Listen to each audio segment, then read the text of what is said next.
दोस्तों, क्या आपने कभी ये सोचा है कि छोटे से दिखने वाले रेजर ब्लेड को बनाने में कितनी मेहनत करनी पड़ती होगी? इससे इतना धारदार और एक्साइज में बनाने के लिए कितनी बड़ी बड़ी मशीनों और मजदूरों की जरूरत पड़ती होगी। आज हम 10 स्टेप के जरिए जानेंगे कि फैक्ट्री में रेजर ब्लेड कैसे बनाए जाते हैं। Step 1, making. दोस्तों, रेजर ब्लेड्स को स्टेनलेस स्टील से बनाया जाता है। इसके पीछे 2 कारण हैं। एक तो इसमें जंग नहीं लगता है और दूसरा, अगर किसी और धातु से इसे बनाया जाता तो उससे चोट लागने के चांसेस भी बढ़ जाते हैं। इसके अलावा स्टेनलेस स्टील की खास बात यह है कि इसे जितनी चाहे उतनी बारीकी से काट सकते हैं, यानी कि इसको बहुत हद तक पतला किया जा सकता है। अब इससे पतली पट्टी या शीट तैयार कर ली जाती है। इसे जैसे चाहे वैसे मोड़ा भी जा सकता है। वहीं अगर नॉर्मल धातु को लिया जाए तो उसे ज्यादा पतला करने से वो टूट जाता है। इसलिए रेजर बनाने के लिए स्टेनलेस स्टील ही लिया जाता है। Step 2, making holes. ब्लेड बनाने के लिए स्टेनलेस स्टील को लंबी पट्टी में काटने के बाद इसे एक बड़ो सी मशीन में डाला जाता है। पट्टी को मशीन में डालते ही ये मशीन पट्टी में जगह जगह पर एक साथ होल करती जाती है और इसके बाद इस पट्टी को ब्लेड का एक सही शेप मिल जाता है। Step 3, making blade sheet strong.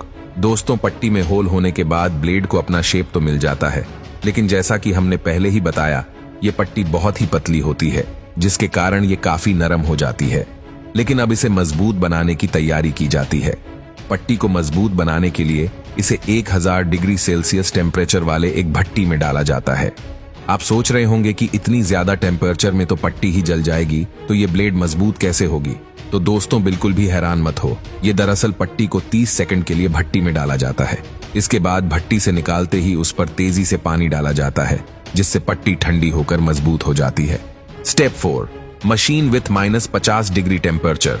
पट्टी को ब्लेड जैसे मजबूत बनाने के लिए इसे भट्टी से निकालने के बाद -50 डिग्री वाले मशीन में डाला जाता है। इस मशीन में उसे तब तक रखा जाता है जब तक कि उस पर अच्छे से बर्फ नहीं जम जाती है।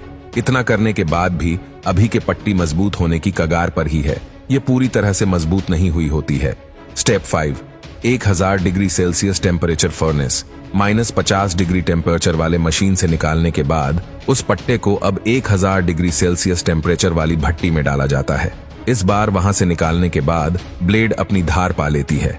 Step 6, company name on blade. Blade तैयार होने के बाद उस पर कंपनी का नाम लिखने की बारी आती है।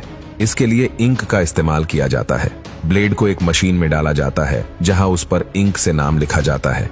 जैसे ही इंक ब्लेड पर लगती है, उसे तुरंत आग की लपट से होकर पास कराया जाता है ताकि इंक जल्दी से सूख जाए और उसमें कंपनी का नाम भी परफेक्टली चढ़ जाए। इतना होने के बाद भी अभी तक ब्लेड पूरी तरह से तैयार नहीं होती है। अभी तो बस एक लंबी पट्टी तैयार है और उस पर कंपनी का नाम लिखा गया है। Step 7, sharpening and smoothing blade. इतनी सारी प्रक्रिया के बाद रिजर्व ब्लेड मजबूत तो बन जाता है, लेकिन अब तैयारी उसे शार्प बनाने की होती है। इसके लिए उसे एक अलग मशीन से गुजारा जाता है जो उसके दोनों किनारे कोई शार्प बनाती है। जैसे ही मशीन उसके दोनों किनारे को घिसती है तो उसके तुरंत बाद उस पर पानी डाल दिया जाता है। शार्प करने के बाद दूसरी मशीन से उसके धारों को स्मूथ बनाया जाता है। Step 8, design blade. ब्लेड को तैयार करने के बाद अब इसे एक ब्लेड की डिजाइन में काटा जाता है। इसे अपना शेप तो मिल जाता है, लेकिन डिजाइन में काटना जरूरी होता है ताकि सभी एक परफेक्ट साइज और परफेक्ट लुक में तैयार हो सके। इसके लिए उसे एक ऐसी मशीन में डाला जाता है जहां पर ब्लेड एक ही डिजाइन में काट दिए जाते हैं। इस तरह उस पट्टी को काटकर उसे एक नया रेजर ब्लेड का डिजाइन दिया जाता है। Step 9, testing.